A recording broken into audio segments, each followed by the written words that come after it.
بسم اللہ الرحمن الرحیم، السلام علیکم۔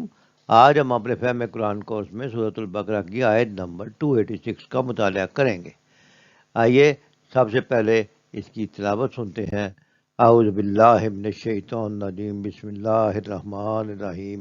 لا يكلف الله نفسا إلا وسعها لها ما كسبت وعليها ما اكتسبت ربنا لا تؤاخذنا إن نسينا أو أخطأنا ربنا ولا تحمل علينا إصرا كما حملته على الذين من قبلنا ربنا ولا تحملنا ما لا طاقة لنا به واعف عنا واغفر لنا وارحمنا أنت مولانا فانصرنا على القوم الكافرين۔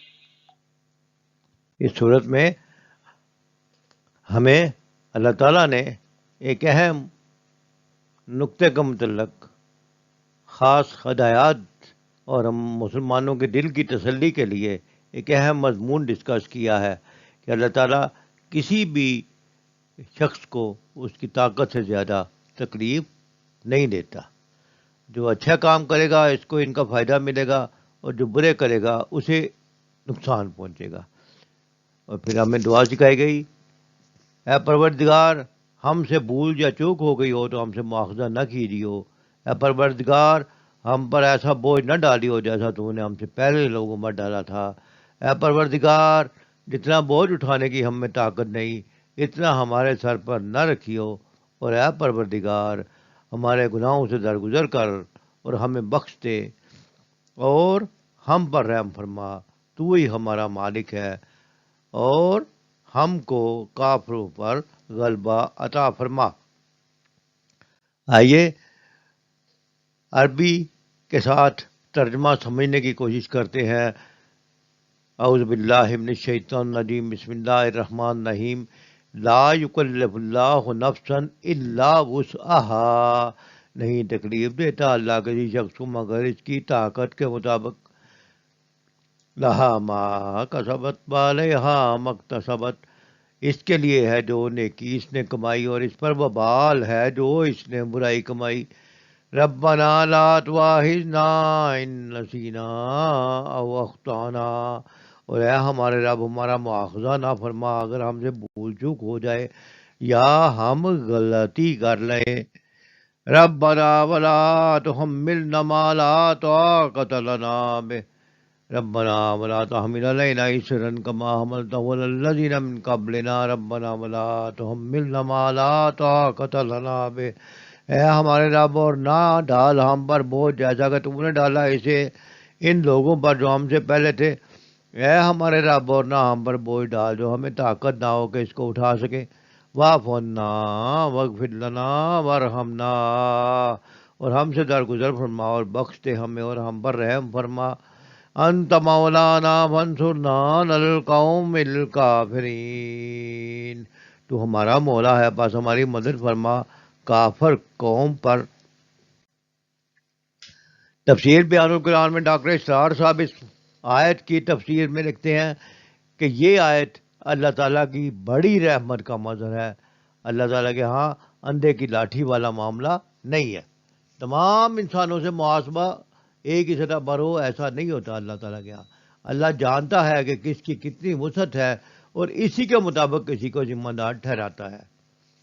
اس کا خوب معلوم ہے کہ کس کو کیسی صلاحیتیں دی گئی ہیں اور کیسا ماحول عطا کیا گیا ہے۔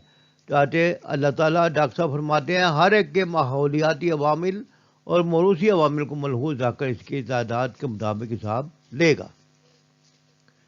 فرماتے ہیں سب لوگ قیامت کے دن اللہ کے حضور فردن حاضر ہوں گے، وہاں ہر ایک کا حساب اکیلے اکیلے ہوگا اور وہ اس کی وسعت کے مطابق ہوگا۔ بعض لوگ دنیا کی زندگی میں دنیا کے معاملات میں تو خوب دوڑ بھاگ کرتے ہیں، لیکن دین کے معاملے میں کہہ دیتے ہیں لوگ کہ ہمارے اندر صلاحیت اور استعداد ہی نہیں ہے۔ ڈاکٹر صاحب لکھتے ہیں یہ خود فریبی ہے۔ استعداد و استطاعت اور ذہانت و صلاحیت کے بغیر تو دنیا میں بھی آپ محنت نہیں کر سکتے۔ اگر ہے صلاحیت ہے تو دنیا میں محنت کر سکتے ہو اور نتائج کما سکتے ہو، لہٰذا آپ نے آپ کو دھوکہ نہ دیجیے، دین کے معاملے میں محنت کیجیے، دین کے معاملے میں اپنی شخصیت کو کریدیے اور سوچ سوچ کر کھود کر نکالیے کہ میں دین کے لیے کون سا بہتر کام کر سکتا ہوں۔ اللہ تعالیٰ نے کس کو کیا صلاحیت عطا فرمائی ہے یہ وہی جانتا ہے، اور تم جو صلاحیت اللہ تعالیٰ نے تمہیں عطا فرما دی ہے اسی کے مطابق تمہارا محاسبہ ہوگا۔ تم نے خود اپنے آپ کو ڈسکور کرنا ہے کہ میں دین کی کیا خدمت کر سکتا ہوں۔ اور اس کے بعد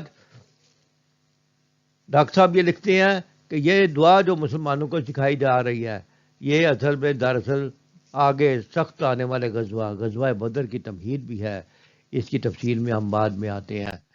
آئیے دیکھتے ہیں کہ سید ابو العلا مودودی رحمۃ اللہ علیہ نے اس آیت میں سے جو نکات بیان فرمائے ہیں اپنی تفسیر میں، لہا ما کسبت وعلیہا مکتسبت، اس کے لیے ہے جو نیکی اس نے کمائی اور اسی پر وبال ہے جو اس نے برائی کمائی۔ اس میں جو نکات بیان کیے ہیں مولانا نے کہ ہر آدمی انعام اسی خدمت پر پائے گا جو اس نے خود انجام دی ہو۔ یہ ممکن نہیں ہے کہ ایک شخص کی خدمات پر دوسرا انعام پائے، جیسے کسی کا والد بہت نیک تھا اور اس کی اولاد کہے جی میں نیکی نہ کروں، میرا والد بڑا نیک تھا، اولاد کو اپنے لیے خود نیکیاں کرنی پڑیں گی۔ اسی طرح ہر شخص اسی قصور میں پکڑا جائے گا جس کا وہ خود مرتکب ہوا ہے، یہ نہیں ہوتا کہ ایک کے قصور میں دوسرا پکڑا جائے۔ اور ایک بڑا اہم نقطہ مولانا مودودی نے بیان کیا ہے کہ ایک آدمی نے کسی نیک کام کی بنیاد رکھ دی اپنی زندگی میں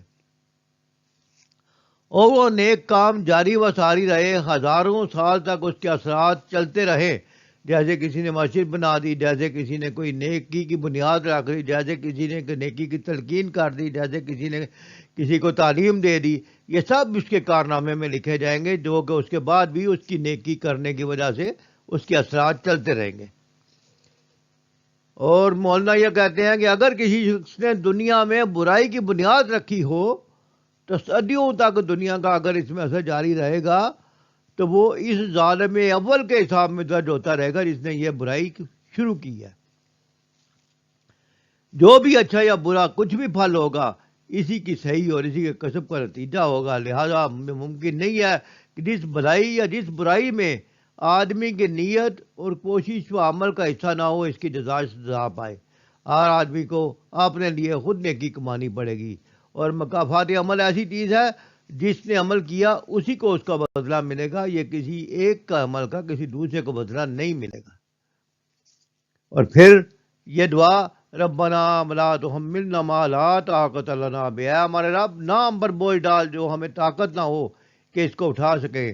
ایک بندہ مومن اللہ تعالیٰ سے التجا کرتا ہے کہ اے ہمارے پالنے والے رب ہم پر مشکلات کا اتنا ہی بار ڈال جو ہم سہار سکے، آزمائشیں بس اتنی ہی بھیج کہ ہم اس میں پورے اتر جائے، ایسا نہ ہو کہ آزمائش ہماری طاقت سے بڑھ کر جائے اور ہمارے قدم راہ حق سے ڈگمگا جائیں۔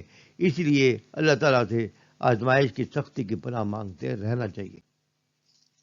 اور پھر ہمیں اللہ تعالیٰ نے دعا سکھائی ہے، واعف عنا واغفر لنا وارحمنا انت مولانا فانصرنا علی القوم الکافرین، اور ہم سے درگزر فرما اور بخش دے اور ہم پر رحم فرما، تو ہی ہمارا مولا ہے، پس ہماری مدد فرما کافر قوم کر۔ یہ مسلمانوں کو تلقین کی جا رہی ہے کہ اپنے مالک سے اس طرح دعا مانگا کرو۔ اور مولانا لکھتے ہیں ظاہر ہے کہ جب دینے والا خود ہی مانگنے کا ڈھنگ بھی بتائے تو ملنے کا یقین آپ سے آپ پیدا ہو جاتا ہے۔ اس لیے یہ دعا جب مانگے تو دینے والے نے یہ بتایا ہے کہ اس طریقے سے مانگو میں دوں گا، تو اس لیے یقین کے ساتھ یہ دعا مانگنا ہمارے مومن مسلمان کے لیے آسان ہو جاتا ہے۔ اس لیے ہر مشکل میں یہ اور کافر قوم کے غلبے کے موقع پر یہ دعا ضرور مانگنی چاہیے تاکہ اللہ تعالیٰ ہم پر رحم فرمائے، وہی ہمارا مولا ہے۔ تفسیر فہم القرآن میں میاں محمد جمیل صاحب اس آیت سے نکلنے والے مسائل پر بحث کرتے ہیں کہ اللہ تعالیٰ کسی پر اس کی طاقت سے زیادہ بوجھ نہیں ڈالتا۔ دوسری چیز جو بیان کی گئی ہے کہ ہر کسی کو اس کے عمل کے مطابق جزا و سزا ملے گی۔ اور تیسرا جو مسئلہ اس میں سے مولانا نے نکالا ہے میاں محمد جمیل صاحب نے کہ اللہ تعالیٰ سے اپنی خطاؤں اور بھول کی معافی مانگنا اور اس کی سختی سے پناہ طلب کرنا چاہیے، ہمیں دعا سکھائی گئی ہے اس کام کے لیے۔ آئیے لفظی ترجمہ پڑھتے ہیں جیسا کہ حافظ نذر احمد صاحب نے کیا ہے. لا یکلف نہیں تکلیف دیتا اللہ نفسن کسی کو الا مگر وسعها اس کی گنجائش کے مطابق. لہا اس کے لیے ہے ما جو کسبت اس نے کمایا. وعلیہا اور اس پر ہے مکتسبت جو اس نے کمایا. پھر آگے دعا آتی ہے ربنا اے ہمارے رب لا تواخذنا تو نہ پکڑ ہمیں ان اگر نسینا ہم بھول جائیں او یا اختانا ہم سے چوک ہو جائے غلطی ہو جائے. ربنا اے ہمارے رب ولا اور نہیں تحمل ڈال علینا ہم پر اسرن بوجھ کما جیسے حملتہ تو نے ڈالا اللہ پر الذین جو لوگ من قبلنا ہم سے پہلے تھے.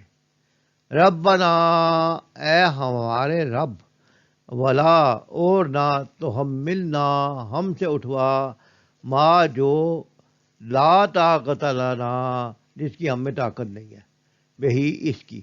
واعفو اور درگزر فرما تو انا ہم سے واغفر لنا اور بخش دے ہمیں ورحمنا اور ہم پر رحم فرما.